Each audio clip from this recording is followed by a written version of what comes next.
You're listening to Discography Discussion, episode 118, Limp Bizkit, featuring Lorin Kozlowski of Roach Koach. I think if you try to capitalize anything, it doesn't work. Hosted by Dan Terry. Gotta pay the bills somehow.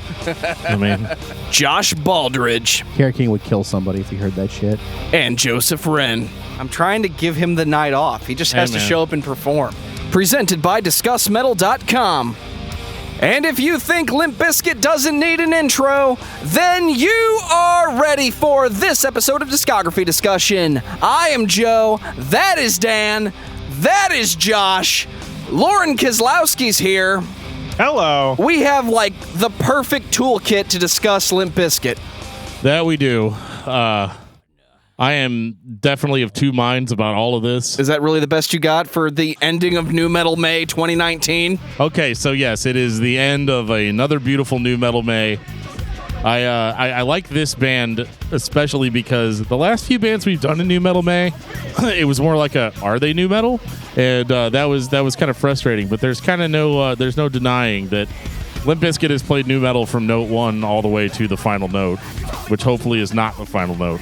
Nope, they're at it still. So for a long time, we've gotten emails, we've gotten tweets, we've gotten all kinds of questions regarding when are you guys going to do a Limp Bizkit episode. And at first I didn't want to do it because I was like, I'm just going to trash the band the whole time. It's not going to be fun for anybody. But after really taking a look at things and kind of reevaluating nu metal in 2019, it's kind of like okay for us to admit that we like stuff that we liked whenever we were younger. In the spirit of that, we're going to jump right into Limp Bizkit. We've got the Dean of Nu Metal here with us. We have Josh back from Seemingly the Dead. Hello, everyone. Where did you leave Jeff this time? He's in a box down by the river. Oh, okay. I don't live near the river. It's okay, Joe. Don't worry about it. Well, before we jump into talking about leaving people in vans not vans, boxes by the river, we had a little bit of feedback from our Spine Shank episode. This was an interesting one because Joshua Toomey decided that he was going to share our episode with the Spine Shank guys. And that was always a little scary because I'm like, oh no, did I say really nice things about Spine Shank or did I not say nice things? But they seemed to like it. But as far as our Facebook feedback on that episode goes, Duke Cannon says, oh shit, I did not see this one coming. I'm not the biggest fan of this band, but their second album was catchy as hell. And then bam, straight nosedive into nu metal nothingness. They had quite a bit of momentum and then fizzled out like a cheap firecracker. I blame it on the tours they were on. I don't think the right bands took them out on the road. Scott Bowling of Good Company with Bowling says, I absolutely loved Spine Shank back in the day. Can't wait to hear the podcast. I love that. I love the comments prior to listening because, like, what if you listen to the podcast and then hate it? David Brown says, one of my favorite bands of the era for sure. Sound as fuck when I met them on their UK tour, too. All around great guys and savagely underrated. I think I definitely agree with that. And then we got a comment from Mike from Spine Shank who said, wow, that's pretty cool. It's pretty interesting to listen to someone else's perspective of what we did. There's a few things there that are not necessarily true. Sorry about that, Mike. But I think overall they were pretty on point. I'd have to agree with most of the things they said. Thanks for sending this to me. It definitely was Dan's interpretation, so you know it was wrong at least a little bit. Never. Well, you know, we're kind of shooting in the dark here. I mean, we're pulling back like 10, 15 years. You know, the internet was not what it is today back then. Like there was a lot of misinformation. Like the earliest entries on Wikipedia are hilarious. If you jump on the Wayback Machine and look at old Wikipedia articles on bands, there's some crazy shit in there that like there was before they had like a team of moderators or anybody that would check what was actually written on that encyclopedia. So yeah, we get some details wrong every now and again, and that's the whole fun part of this show is we always like calling the artist onto the show and they can correct us. So everybody can kind of bathe in our wrongness. Well, before Dan is allowed to rearrange this intro any more than he already has, I want to take this time to say thank you to everyone for listening to the podcast. Thank you for listening and for subscribing. If you are not a subscriber, then you can find everything Discography Discussion at discussmetal.com. We are on Spotify, Apple and Google Podcasts, TuneIn Radio, Stitcher, so if you have an Amazon Echo or a Google Home, you have no excuse. Ask it to play the latest episode of the Discography Discussion podcast, and it will. We're also on Facebook and on Twitter at Discuss Metal. Be sure to like, favorite, and subscribe. It really helps us out. It lets us know you're listening. And now Dan is going to tell us all about 5-star reviews. We do enjoy our 5-star reviews here on Discography Discussion. We actually recently had a potential guest request that we do a Kiss episode. But the whole deal is, and not to be ripping off of somebody else's podcast a little too much, I'm not doing a Kiss episode until I see those 100 reviews on Apple Podcasts. So if you want to hear us talk about Kiss, good, bad, ugly, everything in between, we got to get those reviews on there. So get to work, everyone. I really, really hope you guys get 100 reviews, because one of my big complaints about the internet is there's not enough coverage of Kiss. I'm like, you'd think these guys had no SEO going on with their, just no coverage whatsoever. Just wait, just a little bit. Maybe so. You know what? Maybe just talk about their makeup. Maybe. I can't find a thing. Wait, they wore makeup? Apparently, they did. That wasn't Peter Criss's actual face? Oh, my God. No. Wow. You know what, though? rumors. I can't say too much because I don't know, because there's just no coverage. I don't know what's going on with these guys. Well, we're gonna have to get those 100 reviews, and I'll send it to you, Lorin, before it even posts online, just so that you are 100% informed of everything going on in the Kiss world. I need to know what's going on. You know what I need to know about, Lorin? I need to know about Roach Koach. Do you want to tell me what's going on with that? Oh, boy. Well, we are trucking along every week talking about a different nu metal album, talking about whether or not it belongs in our nu metal canon. We had a theme month a couple months ago that was very controversial because we didn't do nu metal albums for a month. We talked about Ross Robinson produced albums that weren't nu metal. And people were like, well, despite that, are you going to do another theme month? And we said, what about a theme summer? So all summer long, periodically, we are going to do the 4 Family Values albums. Family Values 98, 99, 2001, 2006. Talking all about those. And along with that, right now we're on a kick. We're trying to do all bands we've never done before. We're rolling in. We're creeping up on 175 episodes. So, and we've repeated a lot. We've made a decent dent into Limp Bizkit and Korn's discography and Deftones, but there's a lot of bands. People write us and they say, you haven't done blank, some band that I've never heard of that only had one album. And I was like, okay, let's dive in. So right now we're doing a lot of first timers. Next, when we record next, we're doing a couple. I don't want to spoil anything, but we got some Italian boys that we'll be covering, and it's a lot of fun. Just if you love nu metal and you love hearing people talk about it, Roach Koach is your place.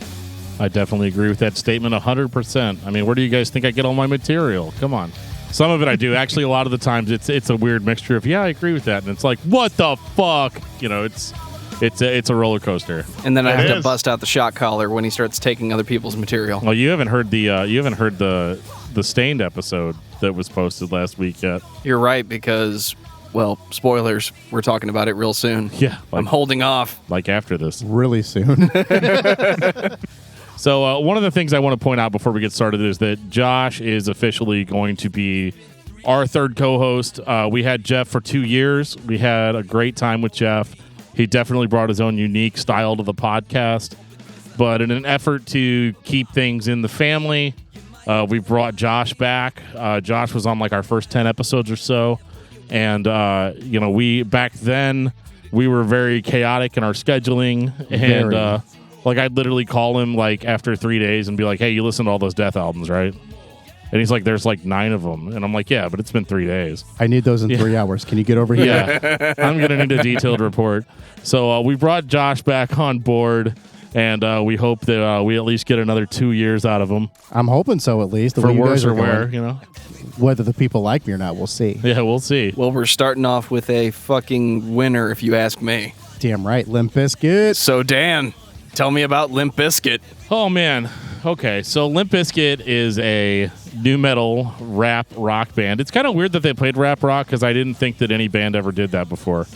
Basically, Limp Bizkit was one of the first bands as early as 1997 to kind of take the nu metal sound that Korn had kind of developed or been a huge part of developing in the early to mid 90s and they added that hip-hop element as kind of a major player in their sound. And they put out an album called $3 Bill Y'all in 1997 that is probably one of the most aggressive albums ever released in that style.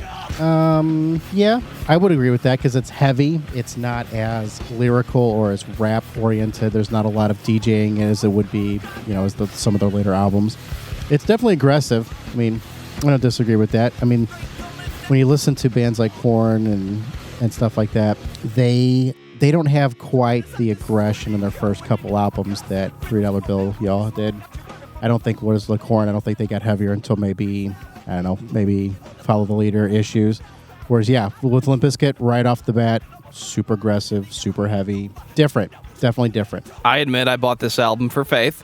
Oh, I'm sure a lot of people do. It's a great cover. I mean, I think that's the reason I think I got it for it. Or maybe Counterfeit. Counterfeit was another one I was a fan of. Well, I discovered Counterfeit while trying to get to Faith because I put the CD in and I hear this Southern Priest. Southern Priest? That's an interesting way to go about it. I was thinking like revivalist preacher, but that's just me. That's where I was trying to go with that, but Josh just jumped right in for me. Appreciate that. No problem, buddy. Then we get fucking Pollution and Counterfeit, and my only way to describe the opening of this album is it's punk rock aggressive. It almost feels frantic until you listen to it 2 or 3 times. And then you realize, oh, this is just what Limp Bizkit does. They set a fucking groove, and then Fred just expels lyrics. That's pretty accurate. I'll agree with that. So, Lorin, for you, when was the first time you heard $3 Bill? I was trying to remember the exact timeline on it, and I feel like I heard Sour on the radio in some capacity.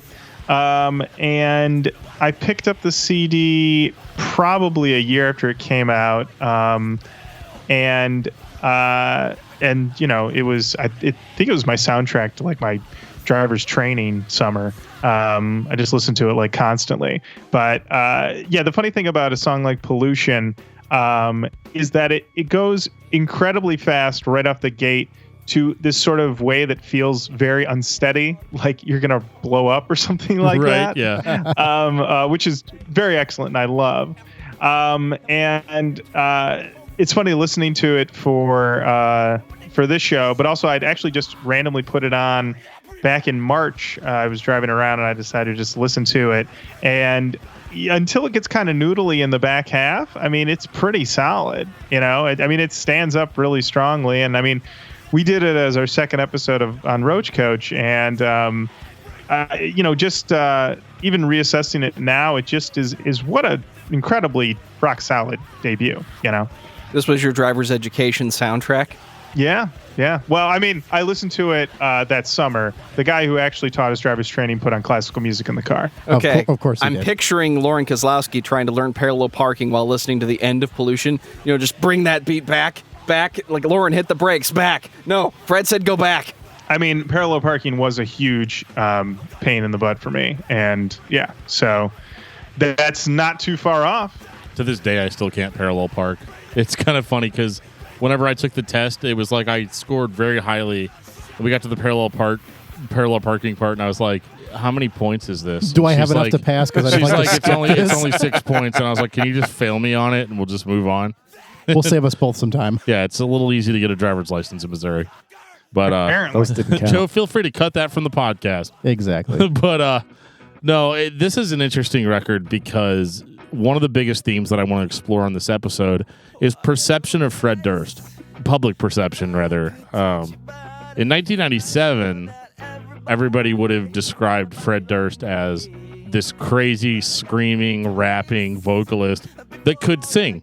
Like, he had kind of a good voice. You don't hear it as much on $3 Bill, except for maybe a little bit on Faith. He sounds a little rough on that one, but like, he seemed like a powerhouse vocalist, and he put out music that was like, like you can't fucking listen to $3 Bill Y'all with your mom, or with your family around, or anything like that. Like, I mean, inappropriate lyrics were the bread and butter of a lot of late '90s music, especially nu metal. And like, it wasn't even offensive. Like, it's weird looking back on it now because like I hear the lyrics and I'm like, well, he says fuck a lot, but like what he says isn't necessarily like super offensive. Do you want to play that game, bitch? Well, there's a lot of bitch. A lot more bitch, and easily it's tough to gauge, but I feel like for misogyny and Limp Bizkit, I would say it's neck and neck with Cobra as far as like that type of thing. It definitely tamps it down in Significant Other and Chocolate Starfish, but definitely on $3, it's ramped up pretty high. I mean, also he throws a bunch of horrors around. Yeah, he runs the gamut. If you can dance for my cash, it's your ass that I'm blasting. Yes. Oh yeah. Shit. Cool, Yeah. dude. How you doing? That's funny. It's weird that I never really picked up on that because I'm usually really heavy about lyrics. But It's for whatever funny that reason, you don't really pay attention to it because it's Fred. It's because it's so classic. Like, you ever notice that there's like shit that like I was actually talking to Lorin the other day on Messenger about. I let my kids watch the Peter Pan movie, like the classic Peter Pan movie. There's a whole section of that movie about Indians that's like super fucking racist. Like, it's really bad. And I was like, oh, man, but it's such a classic film. My kids love it so much. And like my wife and I talked about it, and like it was this whole thing. And it's weird how when something is super classic, that sometimes people give it a free pass. Like, they're almost like, well, you know, I mean, you just have to look at like classic Korn albums like Follow the Leader and stuff where like tons of people still love those albums. But like if you ask them like about the content, they're like, oh, you know, I haven't really thought about that.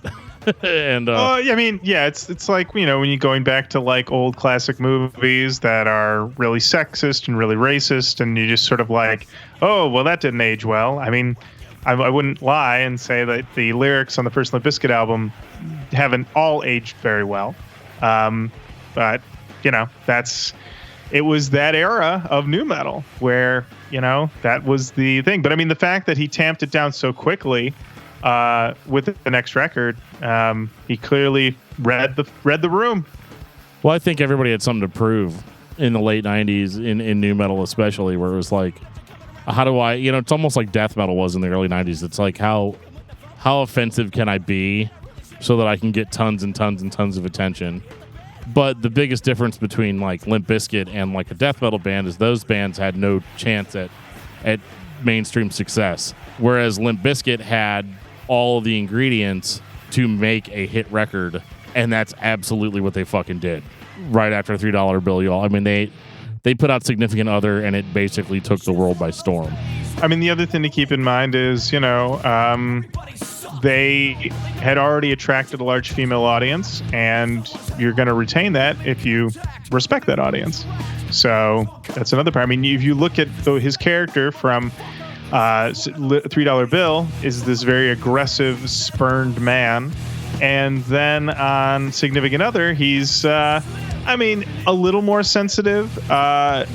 He's a bit more of a cuckold on it. I mean, especially with a song like Nookie and a song like No Sex. But at least there's more vulnerability, for lack of a better word. I remember reading, and I don't know that this is true, the lyrics to Significant Other changed overnight because his long-term relationship ended.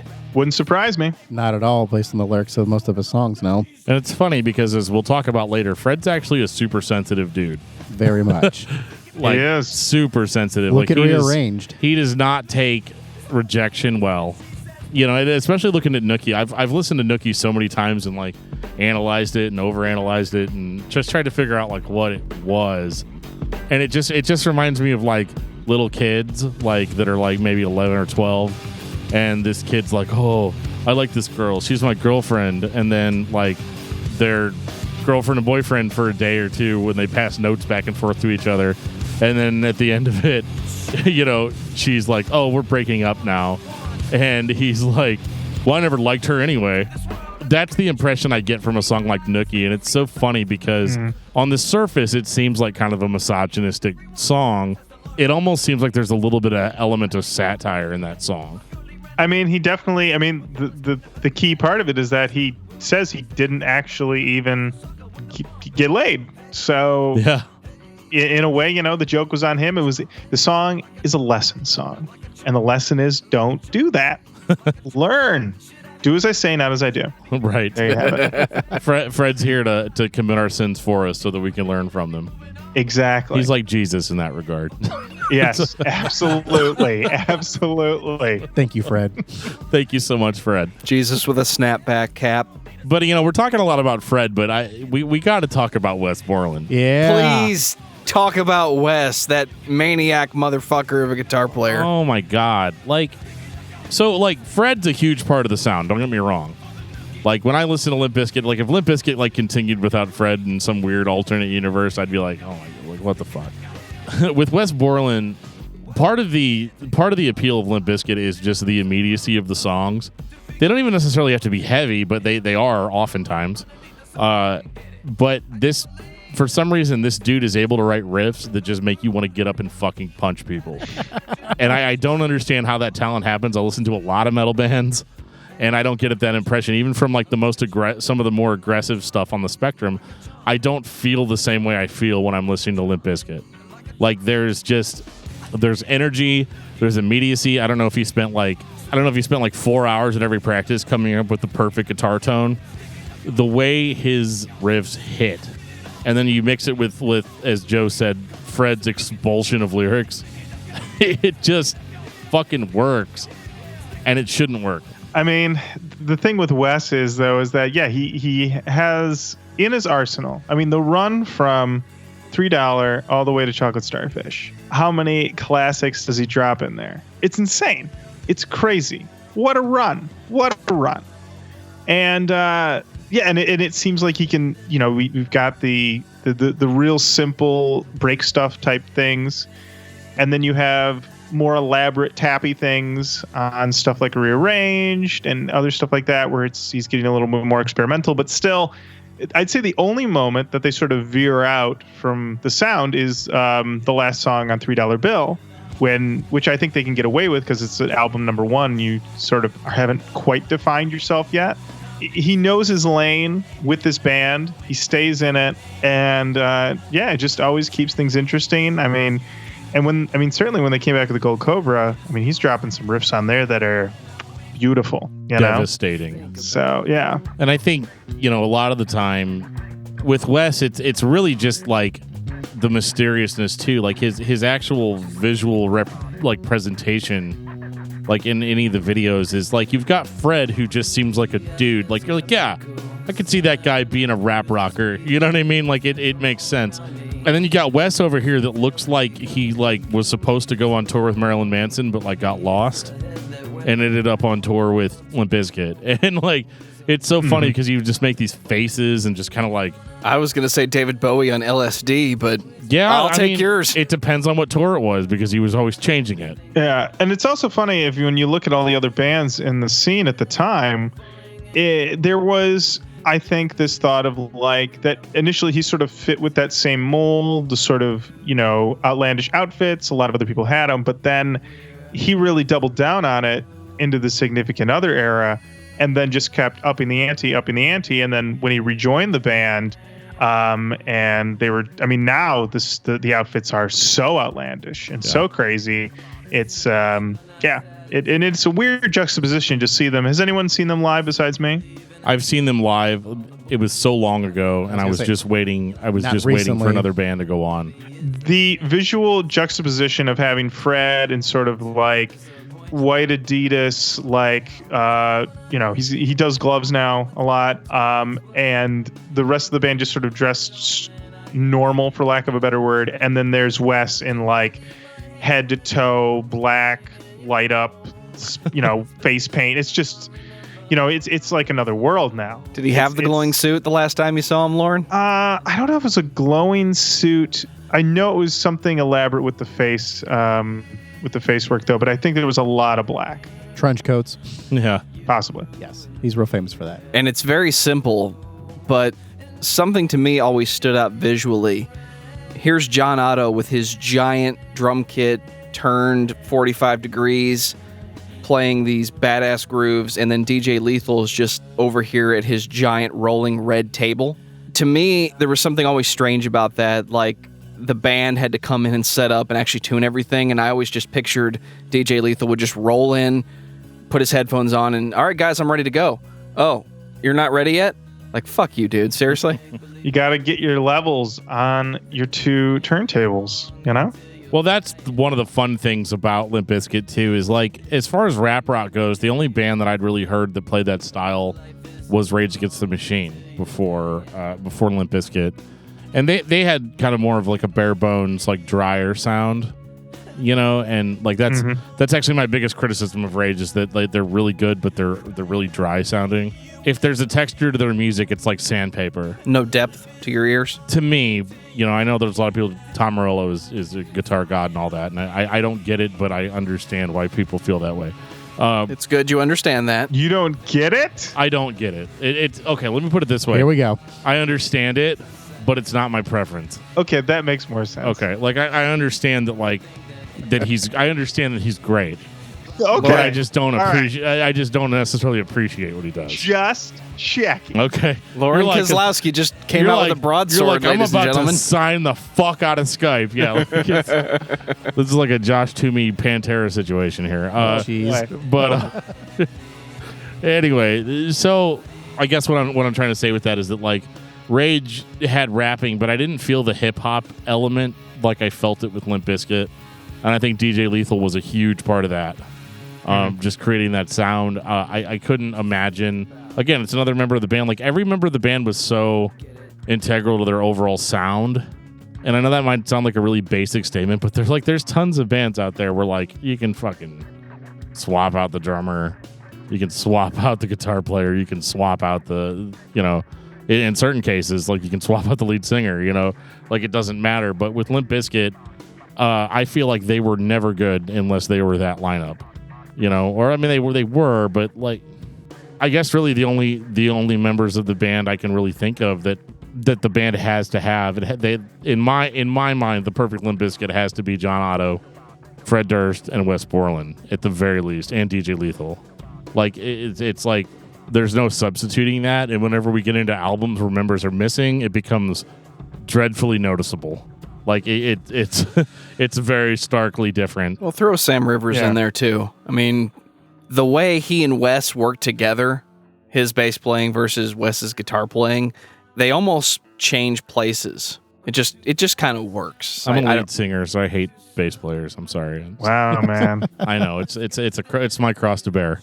Did we even talk about the album? So, Significant Other, holy shit! Yeah, banger after banger after banger after banger. Most of the first songs that a lot of people heard from Limp Bizkit that didn't hear $3 Bill Y'all, it all came from this record. Rearranged, fucking Break Stuff, Nookie, No Sex, Trust. Yeah. I mean, it's all there. It's almost too much album. It's a pretty wild record. I mean, yeah, just the run of Just Like This into Nookie into Break Stuff. That's a great 3-track run. I've always been a fan of Nobody Like You. I think that song's killer. 1999, Trust. Yeah, this is a real hot record. When it came out, I was like, this is it. These guys have really done it. This is a killer album. I think perception of Fred too obviously was pretty favorable. Obviously, like, if everybody hated him, they wouldn't have sold as much. But, like, this record just absolutely took off. And I think part of the reason too is that, like, Fred didn't seem damaged like John Davis seemed damaged. So there was a certain wider scope of relatability with Fred Durst than there was with, like, a Jonathan Davis. Just because, like, John Davis, like, Fred Durst says some pretty fucked up shit. Like, but Jonathan Davis writes a magnum opus song about, like, you know, fucking sex strangulation. You know, like, there was a huge. Are you sure you're not talking about Chino? I'm not talking about Chino on this episode, but I will say that, like, Korn kind of had, like, their fan base. Like, I don't feel like the average. Like, I feel like Korn got really big, but I feel like Limp Bizkit got big quicker because they were more relatable. People liked hip hop, people liked hard rock, but it wasn't so alienating, especially on Significant Other, because I feel like the lyrics were just way more relatable. I mean, if you look at the lyrics to Break Stuff, you know, it's just one of those days where you don't want to wake up. Everybody can relate to that. Everything is fucked. Everybody sucks. Yeah, we all, like, we're in. I mean, the other thing is, I think with Limp Bizkit was they had a song for everybody, and you could get away with playing Limp Bizkit in mixed company more than you ever could with a lot of these other bands. You know, I worked at Best Buy during like peak Limp Bizkit era, and people of all stripes were coming in all the time picking this album up, you know, and it was just they kept putting singles out for it. How many singles they put up from this album? They put out at least 6. At least 7. Only 6, 7. They only put maybe it says more. only officially 4. Nookie rearranged in Together Now and Break Stuff. But I'm sure some radio stations pulled some other ones out. I'm sure No Sex got some play. I'm sure a 1999 got some play. So people are hearing these, and I mean, basically, you're covering a lot of your bases there too. You've got your ballad, you've got your rap song, you got your heavy crusher. I mean, it was a good release strategy on those songs. So I think they just had just a smart formula on this one. And sometimes the formula is not bad. This album's the perfect storm album for them. Everything comes together on this album. Well, yeah, and that female following, like you were saying, Lorin, is just very like, he's more sensitive. He writes an amazing breakup song with Rearranged. I mean, I thought the whole album was a breakup. yeah, it really Essentially, I'm really coming kind of back is. to that, The but that stages was of the grief. story I was told. I definitely remember listening to this album, even back in the day, like when I didn't like hate nu metal, or like I don't hate nu metal now, but there was a period of time where I did. I remember thinking though, wow, this guy does not take rejection well. Like it's real. Like every song that's about a relationship with Fred Durst on this album. Really, 1999 Dan thought that exact thing. Okay, maybe I've added a little bit of 2019 Dan into that, but like it's always like I was rejected, but it's because she's wrong. And it's because I'm the bigger man, I'm the bigger person, and I'm the guy with the fucking record deal. I'm the guy that's making all the success. And like I understand how like psychologically that works out really well for him, but it's kind of funny because it's very predictable where they're going to go later. Not so much on Chocolate Starfish, but the results may vary era is just like you could predict that album even as far back as Significant Other. Are you ready for the glory that is the Chocolate Starfish? Best album title ever. I can't be. I'll never be ready for Chocolate Starfish. I hated this album for years and loved it at the same time. Yep.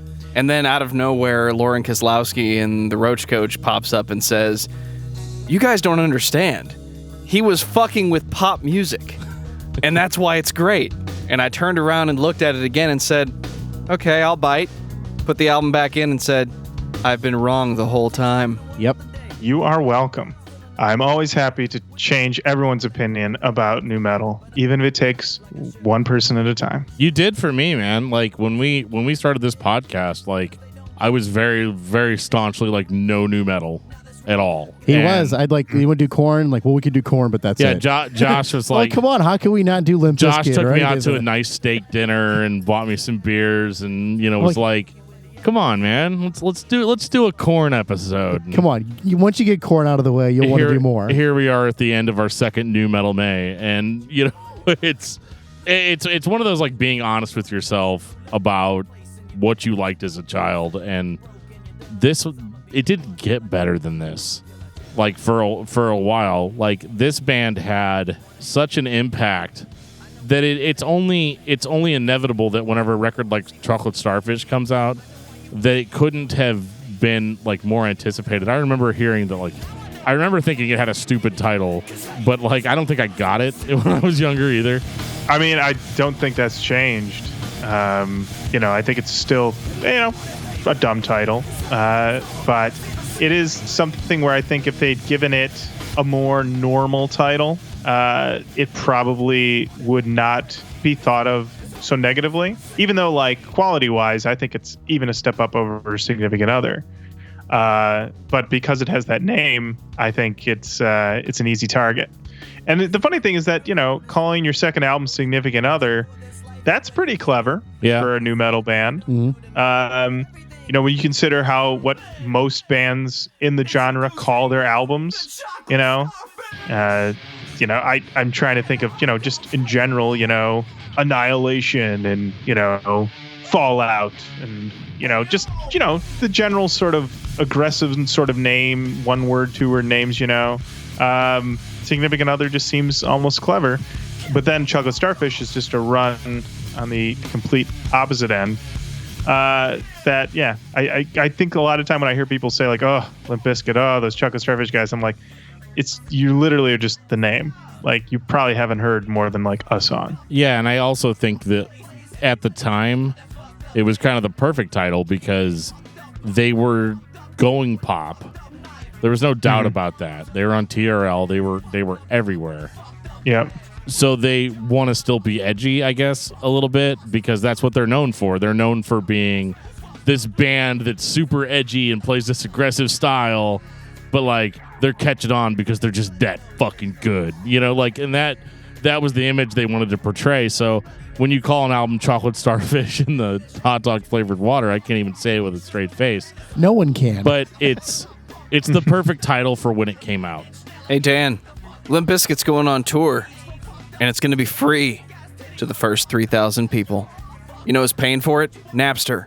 Oh, you know yeah. those guys that don't make any money, except, you know, they're paying for Limp Bizkit to go on tour? Right. So in 2000, despite what I think about this album today, the general consensus was that Limp Bizkit was shit and Fred Durst was a douche. Visually, yes, he appeared to be a douche. My only complaint with the album prior to listening to the Roach Koach episode that changed my mind was that this is when Fred became the most full of himself. When your thing is hip-hop mixed with metal, eventually you're going to fall into your own set of tropes. And in hip-hop, there's a thing called the MC. Fred doesn't have an MC, so Fred decides to MC himself. No big deal. He puts a lot of unnecessary echo on himself, which leads to the ultimate joke of Fred is backing up Fred. You know what? Sometimes you just got to trust yourself.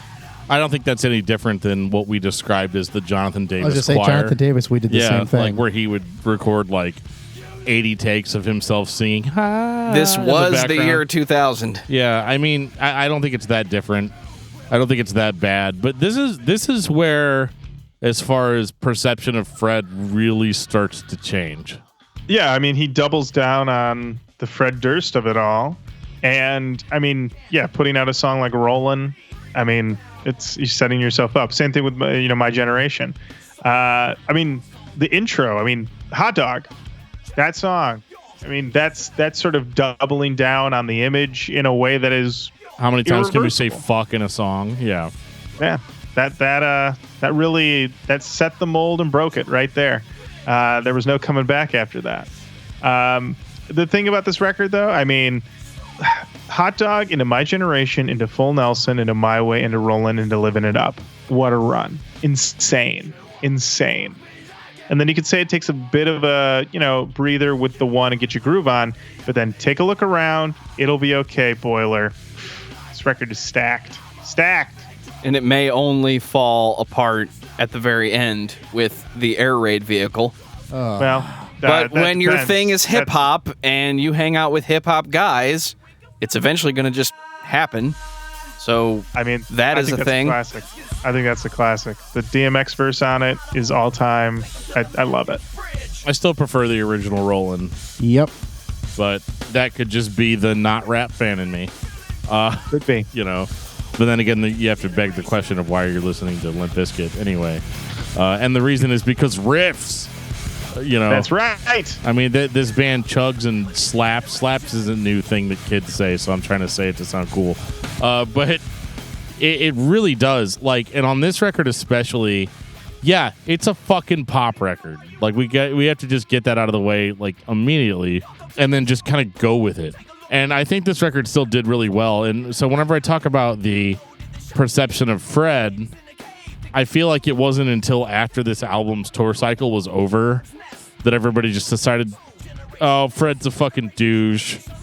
He's the kind of guy you don't really want to be around. And I guess the thing that I can't figure out is why. What is it about Chocolate Starfish that made everybody turn on Fred? It's not Chocolate Starfish. It's Fred.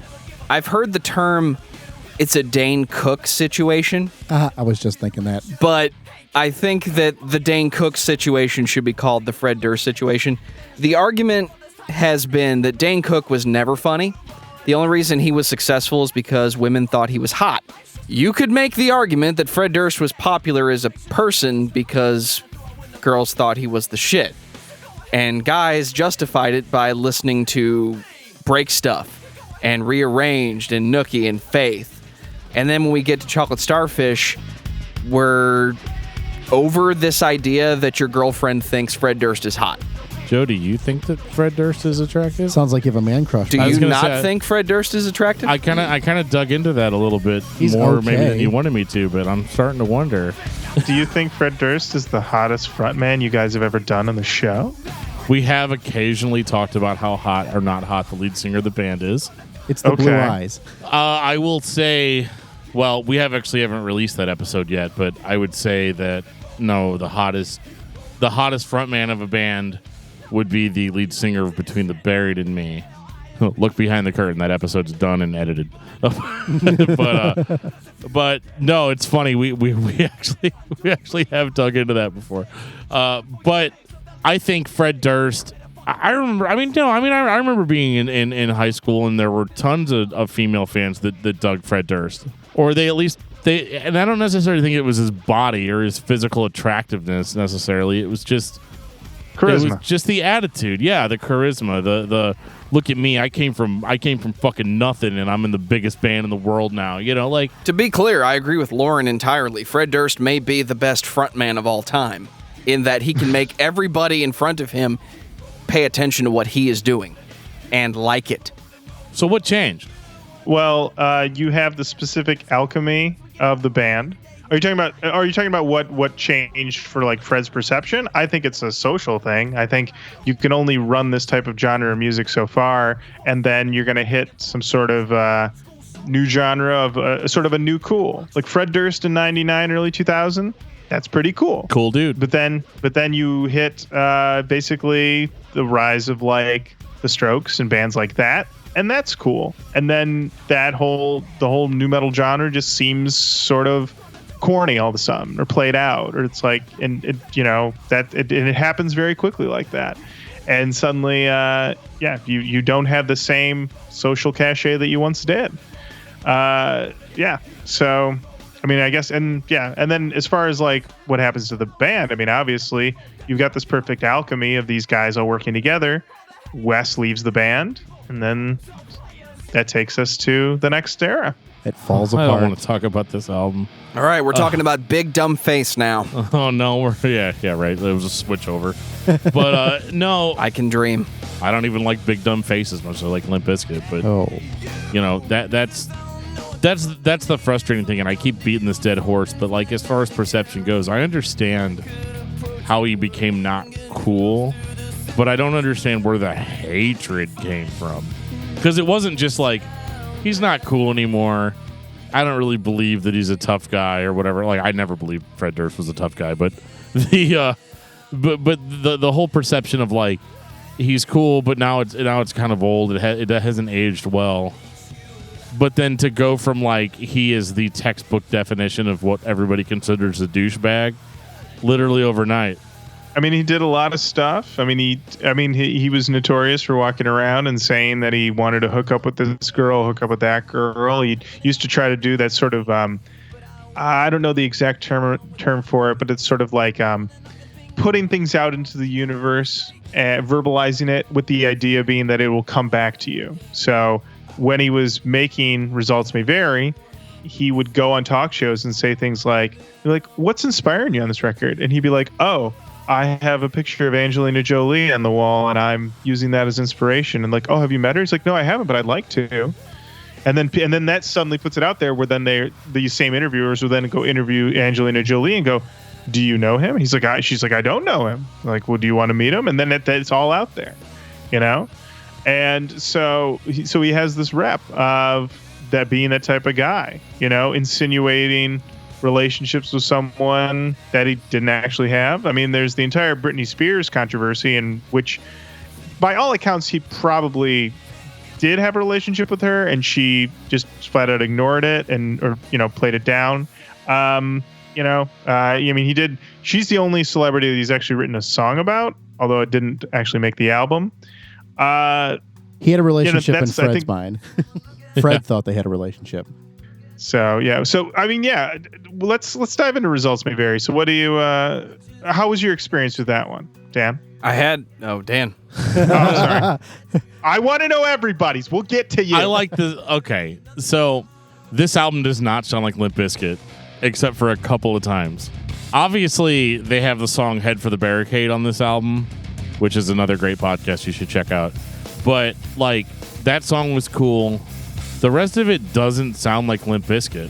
It sounds like Fred the album. Like I'll give it that. Like he fucking digs deep, man, on a lot of this stuff. But it's so starkly contrast to this image and everything. And like I feel like if I had actually listened to this album when it came out, I might have appreciated it a little bit more because you do get to see the human being Fred Durst and not all the hype and all the stuff that you had on the previous 3 albums. But one of the biggest issues I have with it is that it sounds very butt rock. It sounds very it's tuned very down. cold. It's very stained. It's very obvious that it's not Wes Borland playing guitar. I mean, oh my god! Like, I mean, Yeah. it's like a huge fucking black hole on the whole thing. And like, did it have to be as long as it was? Like that? Oh my god! It I just can't believe never how long it fucking is. ends, dude. So I was at work today. I listened to this whole album today while I was working. And so I went to a customer's house. I talked to them about what they wanted on their garage door. I drove like 40 minutes back to my warehouse to get what they wanted, and then drove 40 minutes back to their house and like installed all the shit, and then got back in my car. And the whole time the album's playing in my like Bluetooth headset. And like I get back in my car after all of that, and the fucking album's still not over. Like I'm getting to Behind Blue Eyes at that point, and I'm like, fuck, like why does this have to be so long? And like I'm like working slower because it's not the same level of energy that we'd had on previous albums. It's so long, it's so overdrawn. And even though I appreciate the lyrics, like I'm very much of two minds of it because I like hearing about Fred Durst the person, but at the same time, it's the same criticism I have of a lot of nu metal vocalists in that they are equally the fucking aggressor and the victim. He'll release songs where he's like, I was a skater kid in high school, and I had a gothy girlfriend, and I got picked on a lot. And then 2 songs later, he's like, I'm gonna fucking kill you. You know, like it just doesn't really work on an album like that. Like pick one or the other. Are you gonna be super sensitive? Because like that album has really, it has a little bit of a thematic contradiction in that some songs he's trying to capture the old Limp Bizkit sound, and then other songs he just goes straight emotion. Josh, what do you think? I honestly could not get through the entire album because it was so long. Like, You're fired. I know. It was hard. I tried, and like Dan said, like it's like a Fred Durst solo album is more of what it reminds me of. It doesn't sound like anything traditional from Limp Bizkit in the past. I miss Wes Borland desperately on this album. But like Dan said, it's cool to hear the lyric side of it because you don't hear Fred Durst act like that. Like he puts on this front in the first 3 albums. Like at this point, he's like he was such a parody of himself. I think at this point, it was kind of cool to see real Fred Durst, not the, hey, I'm up here wanting to bang chicks, you know, get drunk, have a great time, you know, the Fred Durst that we know beforehand. So I like some of the lyric side of it. I like the cover of Behind Blue Eyes. He does a good job. You can tell when he sings on it. I couldn't finish the album. I got to the point I'm like, all right, I can't do this anymore. Like it was just flatlining. Just not a lot of pump to it. Not a lot of. It's just blah. Blah was my term. It was just blah. If it makes you feel any better, the last 2 tracks are not they're not bangers. No, it's just and I definitely agree with Dan. Like when you're listening to the first 3 albums, like you're up, you're moving around, you're bouncing around, you like the beat, you want to do stuff, and then this one it's like, oh, I'm dragging ass. Now I don't want to do anything. I want to go take a nap now. Like I miss prior Limp Bizkit before this for sure. But I do like seeing real Fred Durst. That's kind of a cool, like not his persona, the real Fred Durst. Sometimes. Well, yeah, sometimes. Okay. Sometimes. Not to say that it was all great, but it's at least cool to get a glimpse of that. Just, if you're going to do it, do the Fred Durst solo album, but don't put Limp Bizkit on it. Yeah. Joe, what did you think? I called about as much bullshit on this album as a human being could pull back when it first came out. Okay, Wes Borland is leaving the band.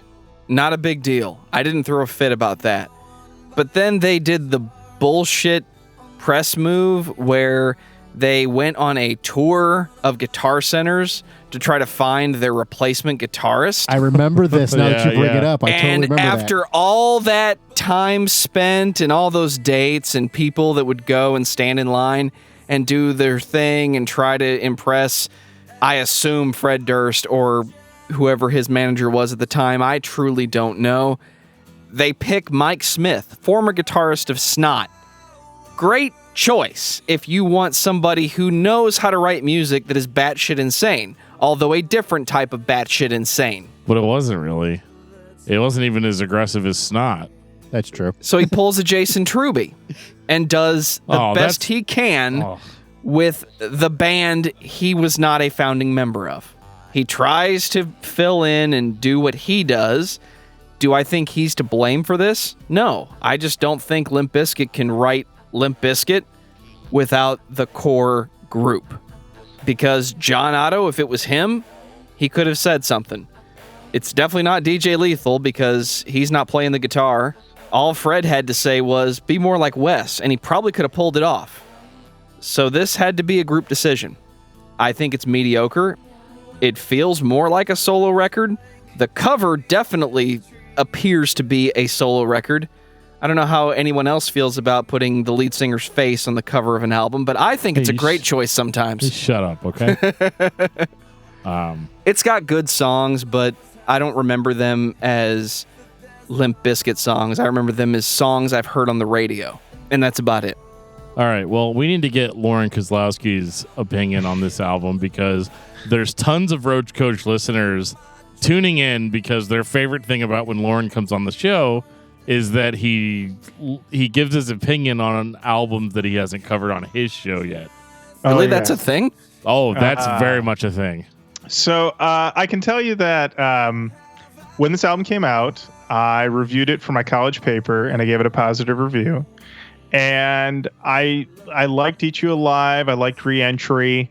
Head for the Barricade is good. I definitely didn't start to feel the fatigue of this record until, honestly, later, like years later, listening to it and being like, oh, there's a lot of mid-tempo songs on this thing. This album can drag. And also, it's redundant. By the time you get to songs like Let Me Down and The Lonely World, which are tracks 10 and 11, he's already covered that on Underneath the Gun and Down Another Day and Almost Over and Build a Bridge. The fact that Almost Over goes into Build a Bridge is such a kneecap of like, oh my God, you're like, if we could just go up for a second, and it's like, no, I've got another slow song. It's like, oh, okay, all right. Fair enough. There's 18 fucking songs on this album. And it's funny is that also when you get through the run of Phenomenon into Creamer into Head for the Barricade, you're like, oh, okay, we're ending on a high note. And then it's like, oh no, we've got a cover of a mid-tempo song, and then that is then followed by another slow song, and then we're done. And it's very funny. And it's funny, it's also a lot of the songs that were teased for this album. Like Just Drop Dead and stuff like that, were much more upbeat, and for whatever reason, did not make the cut. Also, a song like Armpit, which is not very good, only appears on the Japanese edition of the album, but much more in the vein of what I think people wanted.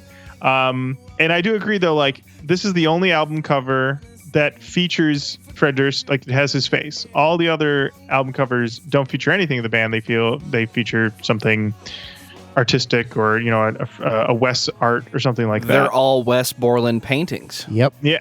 So, I don't, I would say I only listened to this album once for the show. No offense. I had to listen to the whole discography. Dude, it's fine. I did get a little weary in the middle. I don't know when we eventually do this album for the show. I don't know how I will lay out right now, but I do definitely think it is on the lower end of the Limp Bizkit discography. I mean, I do agree that you do notice the lack of West because they keep trying to do West type things, working in little tappy noises, working in those bright tones. Like they're definitely still trying to do that, which also may be a situation where it's not so much that they're doing West, but that West's sound was part of a collaboration with Sam. And, Sam was sort of maybe saying to Mike Smith, hey, this is how we do it. Looking at the songwriting credits, Mike Smith has writing credits on 7 songs on the album. Which is not that many considering this album. No. It's 16 tracks long, exactly. So you have to, keep that in mind. And I mean, there are, Head plays guitar on one. Head from Korn plays guitar in a song. They had songs that didn't make the cut that were co-written by Rivers Cuomo from Weezer. They had songs that they worked on with Paige Hamilton from Helmet. So this album went through a lot of iterations to get to what it was presented in front of us. And the other thing about why this record was not successful is, I mean, it came out in 2003. It came out the same day as Outkast, Speaker Box Love Below. Deck was stacked. Yeah, like who gave a fuck about Limp Bizkit when this album came out, unfortunately. I bought this album from a Kmart, and they gave me a free poster of the band. Well, that's kind of cool. That was kind of cool. Do you still have the poster? I do not, because it's a poster of the band without Wes Borland. Let's just say it's you're like it goes for like 75% less on eBay. It might, yeah. No, that was not one that I don't think. Yeah, that one I don't think made the many moves of my life since college. Sweet. You ready? Let's dive into the next album. Well, this one might be a me and Lorin thing because The Unquestionable Truth is definitely not an album. You are full of shit. Ooh. It's an album. It was marketed as an album. It was marketed as an album. Marketed and sold as an album. Sold at full price at all realtors as an album. It is only due to Wikipedia trying to alter history, listing it as an EP. This motherfucker was sold as an album. I view it as an album. Lorin, I find it unfortunate that you paid full price for that EP. Really? I've paid EP prices for singles before. It's okay. We're going to get through this together. Joe, if you haven't heard it... I bought it at Best Buy, so I got loss leader prices, baby. Oh. I don't think you understand. Like, for years, everybody was like, when's Limp Bizkit going to sound like Limp Bizkit? I mean, some people said that. I don't know how many people said that, but I remember Fred posting on whatever the equivalent of social media was in 2005. MySpace, yeah, I think is and what it was. basically saying, like, me and Wes Borland have locked ourselves in a studio, and we are going to come up with the sickest shit that's only for hardcore nu metal fans, which was a really bold statement in 2005 because, I mean, the populace at large could not have given two shits about nu metal that year. I mean, that nobody cared. 2005? I mean, you're talking the hottest tour I remember was the Nine Inch Nails were back, and they toured with Queens of Stone Age. That was the hot tour. In 2005, I saw, what was it? It was Bless the Fall, Between the Buried and Me, and Norma Jean. Should have got a third band with a B name. They should have. They should have. There were other bands there, but I can't remember them. But yeah, that's just kind of funny now that you say that. I never made that connection at all. So this record is when it came out, I didn't really resonate with me. I don't think I was in the headspace for whatever they were doing. I mean, I listen to it now, and Wes is just bringing vicious heat. I mean, riffs are just ripping through this thing. And 29 minutes, perfect. You did it. You know. Fred's going for he's leaning into sort of like a Zach De La Rocha thing, which is weird. And the way that it ultimately ended up, coming out, being received, makes it seem like more like an oddity and a curiosity at this point. I don't even know if they do. I know they were doing either the Propaganda or the Truth would show up every now and again on set lists. But this thing's largely been ignored by them, or at least by Fred, in the long term. And odds are we're never going to get a part two. Part two. We'll never get part two. It's frustrating too because I think this is their best work. Whoa! No. Whoa! I didn't finish. This is their best work since Significant Other. Whoa! Really? I like it more than Chocolate Starfish because I'm a fucking meathead metal fan. I like heavy shit, and this record is full of heavy shit. He's about to tear this room apart. He's a meathead. Dude, no joke. I install garage doors for a living. Here Okay. we go. I fucking meat. I fucking put this album on. I had a playlist. It was this album and Gold Cobra, just like as one album. And I installed 3 16-foot by 7-foot garage doors in 3 hours listening to this. This is this morning. This is not some kind of like, I did this once. Like, this is like this morning.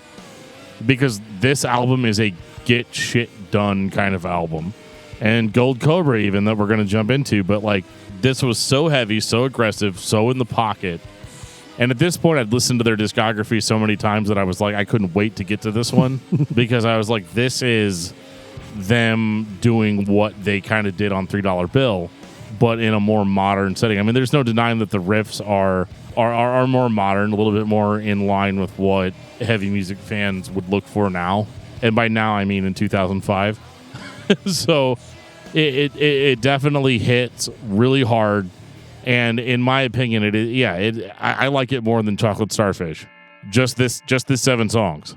And I like the lyrical content more because, he is doing a Zach De La Rocha thing, but like, I think it's okay because I got really tired of hearing like shit about Fred's life on the previous album. Yeah. So you got to think, if you're listening to all the albums in one go, you're fucking exhausted by the time you're done with Results May Vary. And so you go into this and you're like, fuck yeah, this is what I'm talking about. This is what this band actually sounds like. They did a weird thing on this album. I'm willing to forgive that now that I have this. I mean, I think the other thing is that this was sort of the rare move where Fred is, I think we can all agree on Results May Vary. He's got his head up his ass. It's like he took his head out of his ass and he looked around and he was like, what is going on? Are you saying Have took you guys a look seen around? This? He took a look around. He listened to his own album and he said, hey, there's a lot of bad stuff going on. There's priests molesting children, man. It's terrible. Let's rap about it. Wes, you got some riffs? Great. Let's do it. John? John can't come. We'll get Sammy Seigler to drum. Okay, let's go. They did apparently a documentary was filmed about the making of this album, but tensions were so high that it's never been released. I know John Otto actually plays on one of the songs. He plays on The Channel. And then they basically told him to get the fuck out of there. I don't know the whole thing. The one rumor I heard was that he was dealing with drug issues at the time. I see. That'll do it. But that's the best, yeah. And they wanted to be Pure Biscuit. Dan, enough from you and me. What is that? What do the other guys think? I don't know if they've heard it. No, because I thought it was an EP, so that's what they listed as an EP. So, I guess it depends on if you consider an album or an EP. And I have a pretty strong fuck EPs rule. You know what? I got to say, it being listed as an EP on Wikipedia, that's some straight up Spawn soundtrack shit, man. I'm just saying. Now I'm curious to go back and listen to it. It's a lie. It's an album. It sounds like it's an album. I mean, it sounds pretty hardcore. It's 29 minutes. It's fine. If a lot of the albums we listened to on this fucking show were 29 minutes, we'd have a lot more episodes out. That's no joke. This is, dude, seriously, when I put a fucking 78-minute album in, I'm like, oh my God. Like, I can't do this. But like, this was perfect.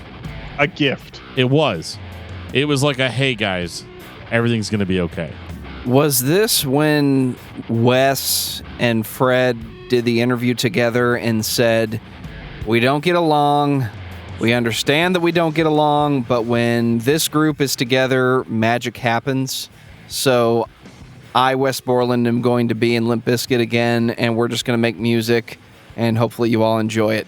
Was that now in 2005, or did that come later before Gold Cobra? I feel like it probably was around this time, because I know when he rejoined in 2009, it was basically consistent the whole way through. And the thing is that their relationship has clearly only gotten stronger because he was doing interviews, and I want to say 2014, 2015, where they would ask him straight up, are you and Fred friends? And he would pause and he'd say, yeah, we're good. And then now, I mean, post their tour last summer, he was hanging out at Fred's house. They were driving around together and doing stuff together. And so clearly, they're probably, in their older age, are probably the best friends they've ever been in their lives. They're fine. It's was I too optimistic? No, I think they're fine. I think Lorin. they're fine. I think it's one of those, like, you don't always like your coworkers, right? Right. And Limp Bizkit's a job. Do you think Wes Borland sold as many Big Dumb Face albums as he sold Limp Bizkit albums? I'm gonna go ahead and say no if you're actually thinking about that question. He definitely did not. Well, I mean, I guess we're on it. Are we talking Gold Cobra, baby? Oh my God. 2011. Let's talk about Gold fucking Cobra. Shotgun. So I got made fun of a lot today. By who? Because, as I said, so I installed garage doors, right? So If anybody knows that. okay, yeah. Wait, hold on a second. Wait a second. Yeah. Does Dan install garage doors? He does. Lorin, I don't know if you give know me a this. call if a spring breaks on your garage door. I want to be clear on what Dan does for a living, because I don't know if he has told us yet what he does. What I'm getting at is that it is a lot of new construction jobs. Like, I'll pull up and the house is being built, basically, Right. but they want a garage door there so that the carpenters that are working on the house can put their tools in there and it's lockable and all that good shit.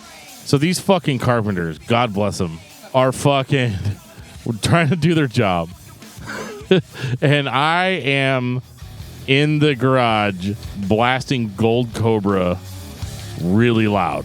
I mean, like, not even, like, not considerate of anybody around. Just nothing. I mean, just as loud as I possibly can. And for some reason, I took a liking to the song Douche Bag a lot. And so I would just play that fucking song on repeat. And these dudes are like, hey, dude, could you listen to, like, some good music? And I was like, are you deaf? And they're like, are you listening to Limp Bizkit? They're like, I don't even know these songs. And I'm like, well, that sounds like a problem that you have. I mean, you need to work on that. Did you tell them that the Dean of Nu Metal was going to be on your podcast tonight? I didn't. Last time I did that, it did not work out very well for me. I was listening to an episode of Roach Koach, and one of the carpenters was like, oh, this is a cool podcast. How do I subscribe to it? And so I told him and all that. And I was like, oh, hey, I also have a podcast. And he's like, not interested. And I was like, okay, so I'll never make that mistake again. But that's not how I thought that story was going to go. But these guys are like, dude, you can't listen to Limp Bizkit like while we're working. It's distracting. And I'm like, look, I'm really sorry you feel that way. And I was like, what would you prefer that I listen to? And they're like, why don't you listen to, like, a good metal band like Godsmack?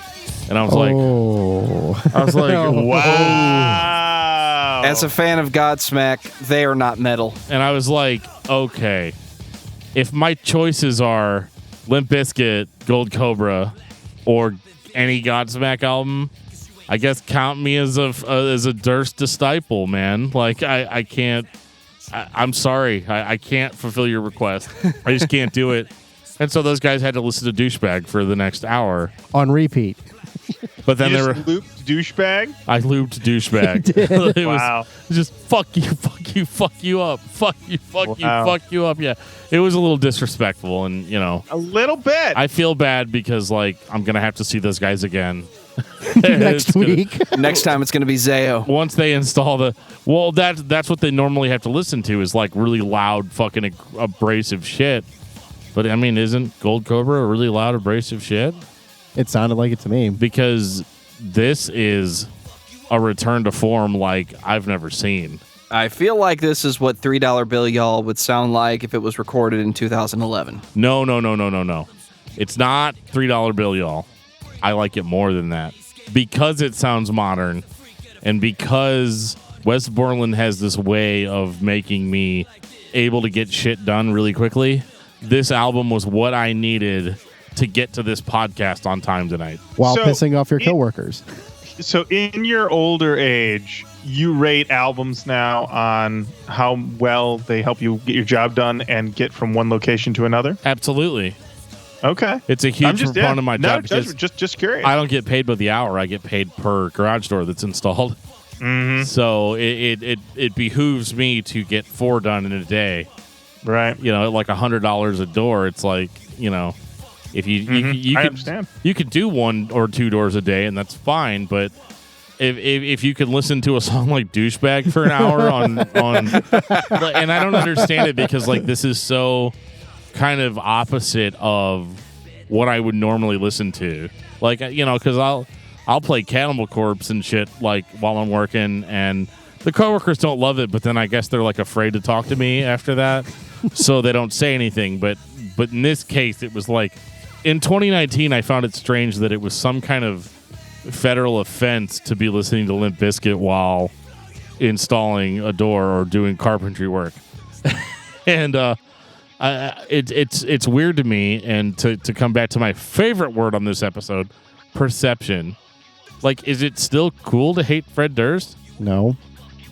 I mean, clearly it is. I mean, the thing I find all the time is, people find out I do a show about new metal and they cock their head and they say, really? Like Limp Bizkit and stuff like that? And either it's like they haven't thought about those bands in a while, or they've have that rooted, like I said, that perception of Fred Durst is so heavy in the zeitgeist that that's what embedded on a lot of people forever.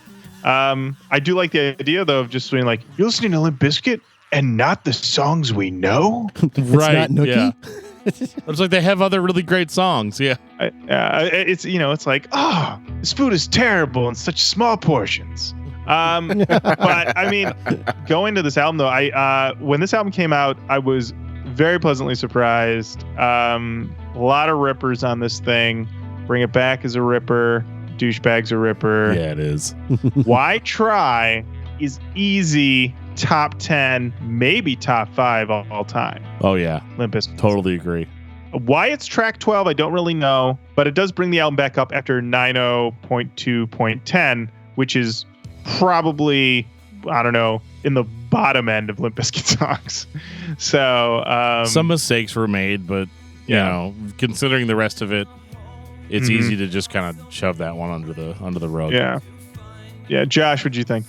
Definitely heading in the right direction with this one for sure. It is, like Dan said, it's super aggressive. And I listened to it for the first time about 2 weeks ago, and I find myself going back to listen to that album more than I do any of their old stuff. And you definitely, Dan's right, you definitely get some shit done when you're doing that album. I'm out there listening to it, cutting grass. I'm like chopping down stuff. I'm like, get my chainsaw. Let's chop this tree down. So I definitely see where Dan's coming from. You had a motherfucking chainsaw? Oh, what? Yeah. Oh, I had to break some stuff tonight.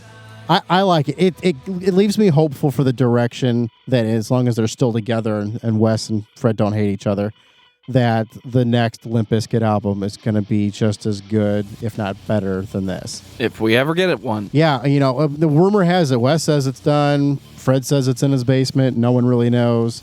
Oh, well, Wes went on Instagram late last year and said they're writing a whole new album right now. Oh, interesting.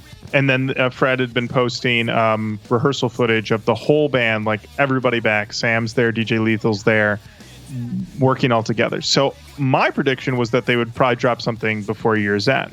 That'd be nice. So that'd be cool. Followed by a tour, I would imagine.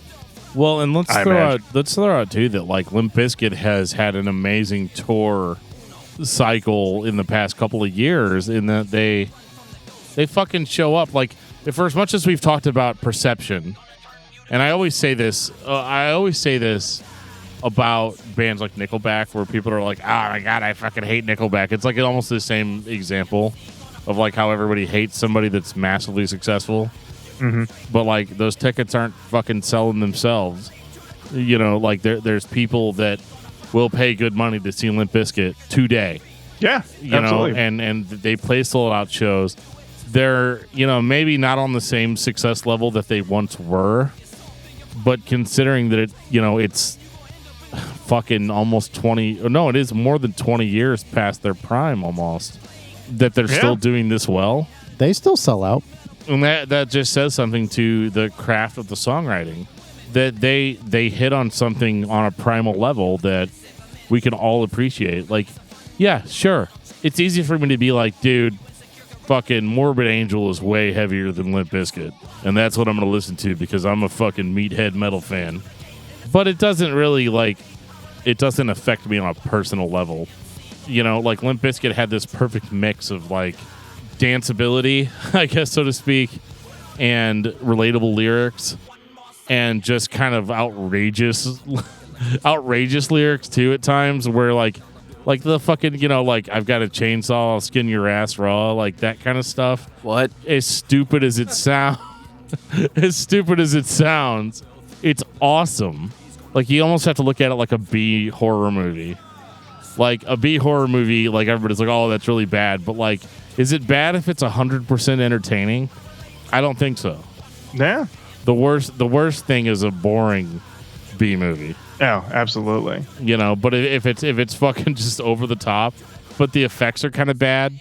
And so, like, when I compare that concept to Limp Bizkit, it's like, yeah, it didn't age very well. And even when they put new stuff out, it doesn't necessarily sound particularly modern. But whenever I'm listening to it, I'm 100% engaged. Regardless of how I feel about it, like, on a personal level, it's still fun to listen to, and it's awesome. And you just kind of just rack up your suspension of disbelief, and you listen to it, and you're like, wow, this is tons of fun.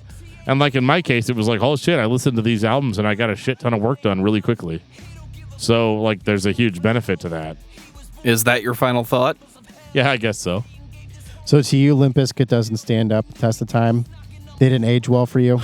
Well, yeah, I mean, obviously not. And we dealt with this a little bit in the POD episode where, like, their latest album was kind of a throwback to their older stuff. But because it didn't age very well, it's kind of hard to latch onto it now. But if you put yourself in that mindset of, like, is this entertaining or is it not entertaining? Like, don't worry about, like, society or public perception or any of that stuff. If you throw all that stuff out the window, you can still be 100% entertained. And so I think in that case, it doesn't matter whether or not they survived the times or whatever. Josh, final thoughts on Limp Bizkit? They're a band I loved to listen to growing up.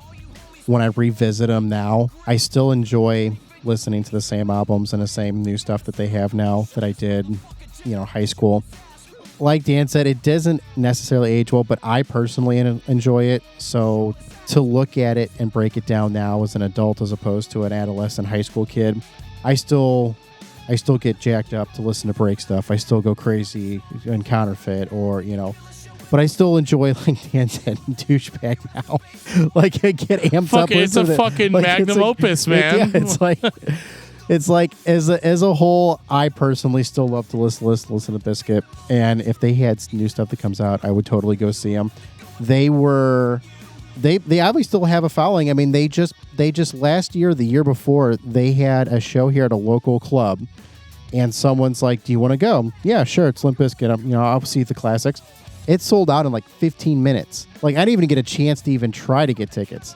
We went up to the venue the night of the show, and they were going to release more tickets. And at one point, they had to turn people away, and the fire marshal ended up having to take people out because they had so many people crammed in there who were younger, not just people our age.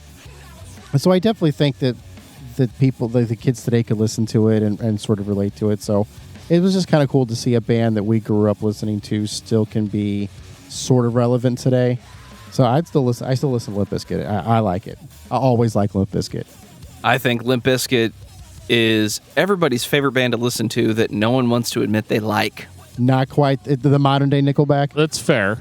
Limp Bizkit is a band that may personify what nu metal is to most people, but everybody spent a long time not listening to what is arguably a good band because Fred Durst is a douche. If you think he was a douche and that's why you stopped listening to Limp Bizkit, he was probably a douche the whole time and you justified it somehow. So let that piece go and just listen to Limp Bizkit, the band that writes the songs that everybody likes. Lorin Kozlowski. My final thought on Limp Bizkit is that they rule. They've only got one album that kind of is a dip, and Wes isn't even on it, so Doesn't that's count. fine. And Gold Cobra's killer.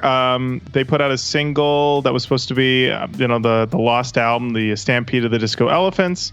They put out a song called Ready to Go. I love it, even though it does sound like Fred is saying drinking some jizz instead of drinking some gin. But maybe that's why that didn't work out. I think it's better. I think it's better, honestly. Maybe. You know what? Expand that audience. There's not enough jizz drinking in metal. There is not enough. Let's Thank you talk for that. about that next hour. Make Right. that a thing. That's for the special Patreon bonus episode. Yeah. That's a Patreon only thing. I think these guys are great. I mean, the delivering of just lack of filler on these albums, that's really the remarkable thing. Like, you get tons of crushers, which is what you want. And I'd say, like, by the fact that they have a smaller discography than bands like Korn, I think makes them just their hits outweigh their misses in a lot of ways. Korn have such, that long fallow period, so Limp Bizkit can only look better by comparison. But also, I'd say, like, the peaks of, Significant Other and Chocolate Starfish are, higher than I think even Korn's peaks. So, I've always liked these guys. I think maybe I used to joke, like, when Gold Cobra came out, I got reminded I tweeted, like, the day that it leaked, actually, back during the leaking days. I remember saying, like, oh, did everybody take the day off of work because, Limp Bizkit's album leaked? And then I listened to it and I was like, oh, no, this album, I should have taken the day off of work. Yeah. Right. Because this album's made. Although, according to you, Dan, maybe I should have listened to it at work. I could have gotten more done. You could have, man. Like, it's crazy. Could have. Yeah. So, I think, these guys are great. I've always been a big fan. Never really went away. And let's get that new album in our ear holes, baby. Yeah. Let's do it. Definitely. What's your album of the week? My album of the week, gosh, you guys. Putting them on the spot. This year has been rough because I've been listening to a lot of stuff for the show. And if you know what? I'm going to say my album of the week. Boy, oh boy. Do I have it? I'm like scrolling through my album of the week is Chemical Brothers, No Geography. Those guys are back. They never really went away. This new record is killer. If you like dance music, that's the record.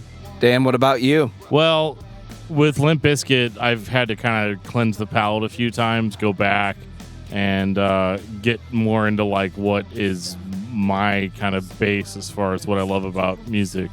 It's got to be Hopesfall, Arbiter, man. It's my album of the week, like, every 3 weeks, but it's fucking great, and you should check it out. Josh, welcome back. What's your album of the week? I have actually been listening to Avatar, which is this Swedish death metal band. Oh, way to be trying to be Jeff here. Now it's ironic. It's ironic because I originally, before I agreed to come back, I had tickets to the show and they're in town tonight. And so they've got this album that got me into them called Hail to the Apocalypse. And so it's a pretty good listen to. So I've been listening to that and then kind of going back through their stuff and prepping for the show. But yeah, it's a pretty good band. Well, I'm glad to hear that you're prepping for the pending Avatar episode we'll be doing. I hate to break this to you, buddy, but, like, the next episode I'm going to make you do, it's a straight deathcore band. Oh, jeez. My album of the week is Snot, Get Some. Yeah, because there's all those other Snot albums to listen to. Oh, man. Is that too harsh? He's I'm coming in sorry. hot, ladies and Too gentlemen. harsh. It's coming in very hot. Yeah. And so everyone knows Dan does install garage doors. If you'd like to hit him up. Yeah. If you have a broken spring on your garage door or, any repairs that need to be made, call somebody else first. But if you're desperate, call me. Lorin, thank you for coming down off of your mighty new metal throne and doing this episode with us. Thank you for having me. This is always a pleasure to hang out with you guys and talk some discographies. For sure. Thank you, sir. So much fun. So you've been listening to this podcast for a long time, hopefully. And you probably asked yourself before, I wanted them to talk about this band that I really love. Can I do that? Absolutely, you can do that. There's a ton of different avenues you can do that with. You can email us at danandjoeshow@gmail.com. You can reach out to us on Facebook at facebook.com/discography discussion. We actually have an official group there that you can join. Just ask to join the group, and I'll probably approve you, unless you're like some kind of weird Facebook bot. We also have a Discord server. You can chat with us in real time on Discord. There's going to be a link in the show notes. You can click on that link and get added to our Discord server. And I get notifications on my phone anytime somebody posts in there. So, if it's like 4 a.m, I'm probably not going to respond, but, maybe I will. So we'll just keep that option open for you guys. And you can also reach out to us on Twitter at discussmetal. You can find Joe and I on Twitter also personally at discussmetaljoe and discussmetaldan. And, there's just so many ways you can reach out to us. So if you don't, well, it's your fault. Too bad. Unless it's Kiss. Then if you want us to talk about Kiss, all you have to do is go on Apple Podcasts and write us a review. Whatever kind of review you think we deserve. And on that note, this has been episode 118 of Discography Discussion. Thank you for listening. You can like us on Facebook and follow us on Twitter at Discuss Metal. Subscribe to our podcast everywhere you listen to podcasts, including Google Play, iTunes, and Stitcher. Visit discussmetal.com for all things discography discussion, and please send questions and comments to danandjoeshow@gmail.com. If you are not a patron, you can become one at patreon.com/discussmetal. We have some sweet perks. Lorin Kozlowski and the Roach Koach podcast can be found online at roachkoach.com and gabbermedia.com/roachkoach. Jeff, what'd you think? Hey, y'all. I'm going to need you to try again. I'm sorry. You're right. My Jeff's apologies. not What did you here. think? Oh, who's Dave? Pick another day. Dave's not here. He only cares. He doesn't care about your opinion, Joe. It's only Jeff. Copious amounts of alcohol is required.